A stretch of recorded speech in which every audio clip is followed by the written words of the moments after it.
আপনাকে কি করে ভালো না বাসি ইয়া রাসূলুল্লাহ।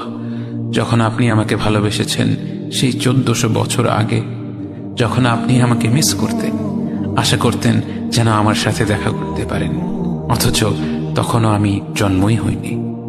সেদিন সাহাবীরা আপনার চোখে পানি দেখে বলল, ইয়া রাসূলুল্লাহ, আপনি কাঁদছেন কেন? আপনি বললেন, আমার ভাইদের খুব দেখতে ইচ্ছে করছে। সাহাবীরা বললেন, আমরা কি আপনার ভাই নই ইয়া রাসূলুল্লাহ? আপনি বললেন, না, তোমরা আমার সাহাবী। আমার ভাই হলো তারা যারা আমার পরে আসবে এবং আমাকে কখনো না দেখেও তারা আমাকে বিশ্বাস করবে। মৃত্যু শয্যায় শুয়ে আপনার অন্তরে এই চিন্তা ছিল যে আমাদের পরিণতি কি হবে। উম্মতি উম্মতি বলতে বলতে আপনি আপনার রবের নিকট ফিরে গিয়েছেন।